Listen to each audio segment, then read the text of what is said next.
Hey guys, it's Mike from Mike's Rock and Relics, and today on the show we're going to talk about the origins and history of Folsom Prison Blues, the song, the album, and the moment where Johnny Cash's career really was solidified and he became a true legend of country music. And it's a pretty interesting time in his life, and the history of this song is pretty interesting as well. I think you'll find it kind of cool to learn about. So that's what we're going to talk about today on the show. Stay tuned and we'll get right into it.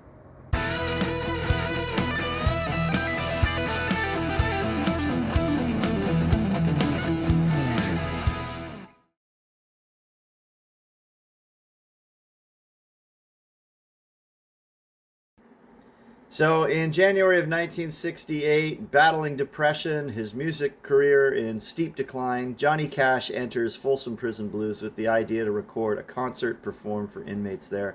And it becomes a legendary performance and resurrects his career and reaffirms and reestablishes him as the king of country music.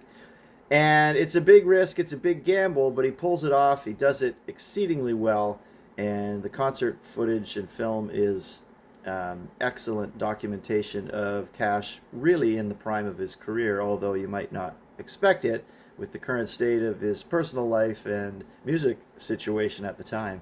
The song he uses as the template for the whole show, Folsom Prison Blues, is actually a song he recorded much earlier, and we'll talk a little bit about that. But a lot of the song that you hear is plagiarized lyrically, certainly. Musically, not so much, but it does borrow a lot from an old Jenkins tune. So let's talk about that a little bit.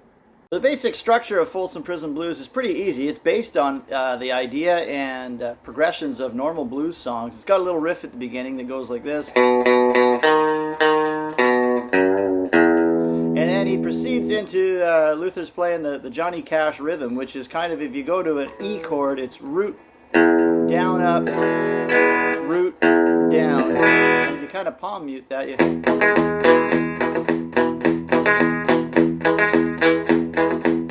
get these sort of notes that go through, and it's just an E, an A, and a B7. And you can even alternate, you know.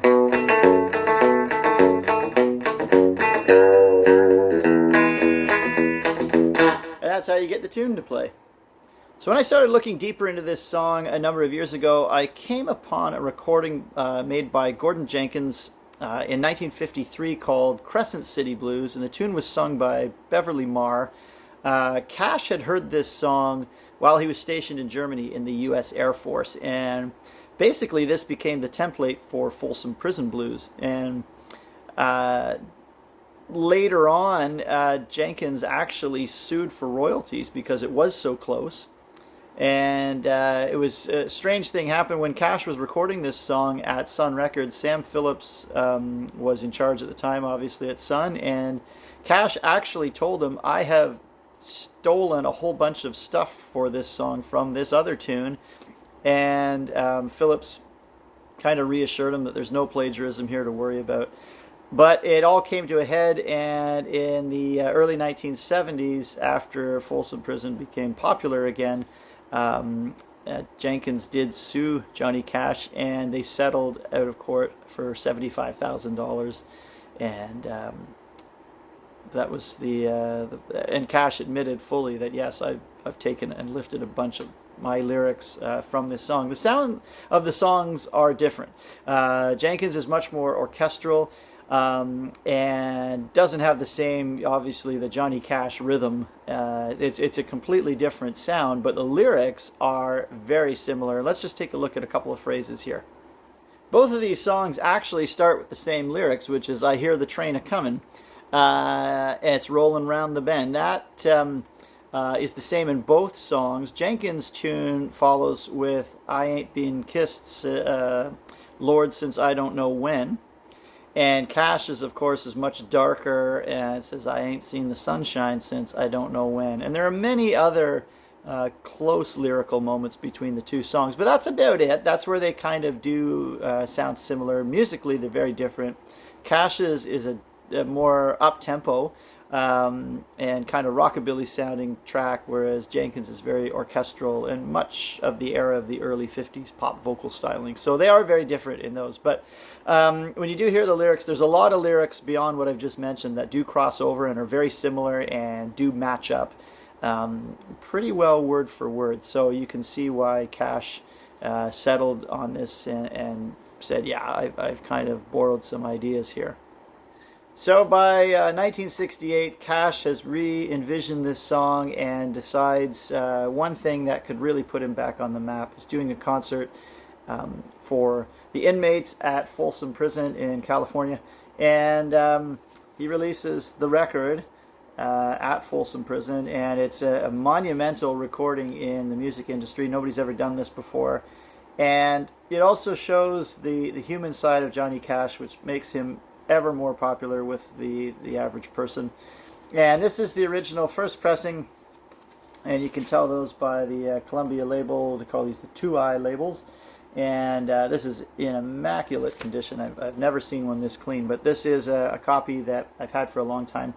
And it's a great recording. You know, what can you say about this album that hasn't been said already? But if you haven't heard it, check it out. It does sound a little bit dated nowadays, but it's still great. And you know, the song selection is great, and there's some interesting tracks on here. If you're, you know, from a prisoner's perspective, you have Cocaine Blues and 25 Minutes to Go. There's some songs on here with a little bit darker, you know, imagery going on, and things that possibly could be relatable to somebody that's incarcerated. So it's quite a record and quite a monumental occasion, and it's cool that he decided to do this, but certainly was a risk at the time that nobody might have been interested. So it worked out in his favor, but definitely a challenge and a risk to pull off, and he did it really well, and only Johnny Cash probably could have done it like he did.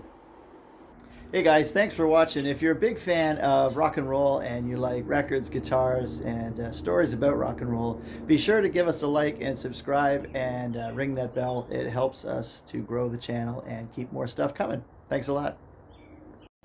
68 was a comeback for Johnny Cash. It was a comeback for Elvis Presley. A lot of the 50s artists were starting to get a little bit more recognition by newer artists, and you have bands like 10 Years After and a lot of British bands that were starting to, you know, pull out some covers of early rockabilly tunes and 50s artists that they had grown up learning. And even, you know, the early days of the Plastic Ono band, doing a lot of old rock and roll covers with what they were playing live. And there's certainly a bit of a resurgence of that music, and it becomes somewhat popular again to play 50s tunes. And Cash is still, you know, on his way up, and decides to do another prison show, and this time it's at San Quentin.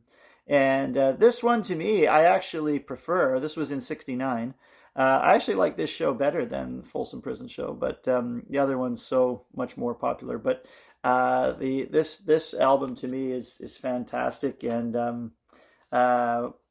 Wreck of the Old 97 on here is fabulous, and it's just a great rendition. So it definitely was something that was new, and people weren't doing this, and to be able to play for inmates like this was a brand new concept, and Cash did it with dignity and class, and definitely was a man of the people at this time, and it really launched his career again. And this is the moment where Johnny Cash becomes the legend Johnny Cash, and we can kind of bookmark right here where this starts to happen. So the influence of Johnny Cash's prison shows are felt throughout the music industry, and soon after that you have B.B. King live at Cook County, and after that in the 70s there's other country artists that are doing shows at penitentiaries, and even much later, Metallica played at San Quentin. So it's something that kind of became the thing to do, and it was Johnny Cash with this radical idea. And of course, the legendary Folsom Prison album gets a lot of the attention, and should. It's very good. But if I had to pick, and I had to, you know, say, you know, which is Johnny Cash's best prison record, to me it's San Quentin. And in fact, I'm going to go way out there and say this is the greatest record he ever recorded. And I think this captures Cash at a time where he's at his rawest form. Right before this show, I think it's within about 8 or 9 months before this show, Luther Perkins, his longtime guitar player, passed away. And so the sound on this record is different because Luther's not there holding down that two-step alternating bass line, and you get this very raw Johnny Cash. The band's raw. He's at his wildest off the stage. It's just an absolute force of nature coming into San Quentin to play this show, and he's got every bit of the legend behind him at this point from the success of Folsom Prison. So to me, this is the record that does it for Johnny Cash, and one that you should certainly set out to track down, because it's a real good one. So there's a brief look at the 2 prison records that Johnny Cash did in the late 1960s. And if you don't have those in your collection, certainly I would recommend adding both of those. I think they capture Cash live at his best. And possibly that might be the 2 best live recordings he ever gave in his life. I think he really, really amped up for those. And you can tell they were special to him as well as the crowd. So certainly those are big moments to have put to tape, and the chance that we could listen to it later on and immerse ourselves in the atmosphere that is those 2 special performances. So certainly recommend those 2. I hope you like that. Leave me a comment below, your thoughts on those records and any favorite songs off of those. I'd love to hear from you. And like and subscribe if you're inclined to do so. We talk about all kinds of music things on here: guitars, records, rock and roll history, and things like that. So that's what we do on this channel, and I appreciate you joining me. And keep on rocking, keep on collecting. We'll see you next time.